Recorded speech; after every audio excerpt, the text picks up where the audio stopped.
Good morning, Mr. President. Your Excellency, congratulations on your historic victory during the 2024 polls and your subsequent swearing in as the sixth President of the Fourth Republic. Mr. President, your message in your quest to become president was heavy on resetting Ghana, and we in the sports ecosystem are ready to hold you to your word because we need a thorough and complete reset of sports in Ghana. This reset, we believe, will begin with the appointment of a befitting and competent sports and recreation minister. Your Excellency, over the last few days, the presidency communication wing has been busy dropping names of ministerial nominees for various ministries.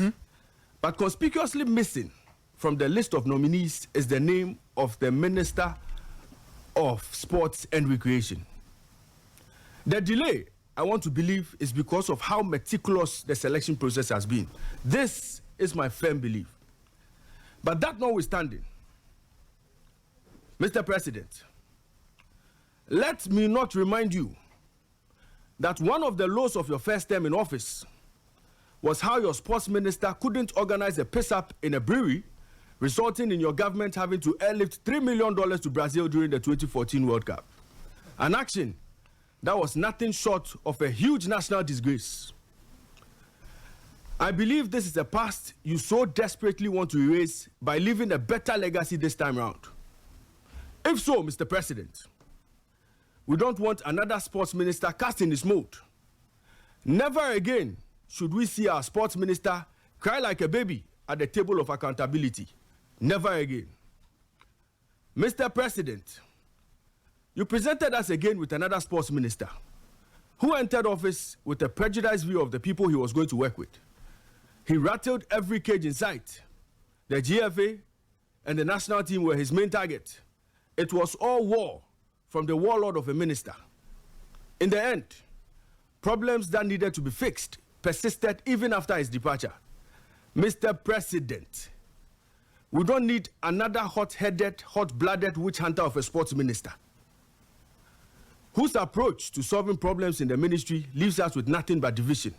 Never again. Mr. President, we don't want a sports minister who will only be concerned about the Black Stars or only be concerned about raising funds to support Black Stars' participation in tournaments at the expense of other national teams and sports federations. We don't want a minister who will be excited to share us an achievement airlifting party faithfuls and supporters to international tournaments as a reward for their loyalty to the party. Hey. No Yabana Aba episode anymore. Mr. President, we don't want a sports minister with questionable integrity. We don't want a sports minister who will see every budget presented to him as an opportunity to become a billionaire. The familiar phrase, "what is in it for me," should never drop from the lips of the man or woman you wish to appoint. We say no to any corrupt sports minister. Mr. President, we don't want a sports minister who won't be transparent, hiding contracts of national team coaches paid by the taxpayer, and budgets for tournaments have been the norm at the sports ministry. Mr. President, we want to know and see things freely.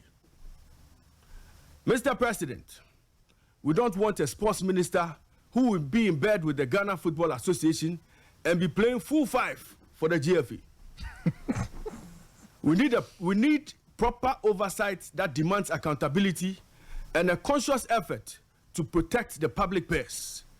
We don't want a chop make a chop sports minister. Mr. President, before I sign off, we don't want a minister who views his critics as enemies or political opponents who are seeking his downfall. Okay. We shall support a listening sports minister. Finally, Mr. President, this is no time for Matra Makoe. Finally, Mr. President, this is no time for Matra Makoe. It is time for you to leave a legacy in Ghana sports. It is now or never. let your appointment reflect your bold vision for Ghana sports development. The Sports and Recreation Ministry must be dealt a good hand. You owe Ghanaians that, Mr. President. Good luck to you and good morning.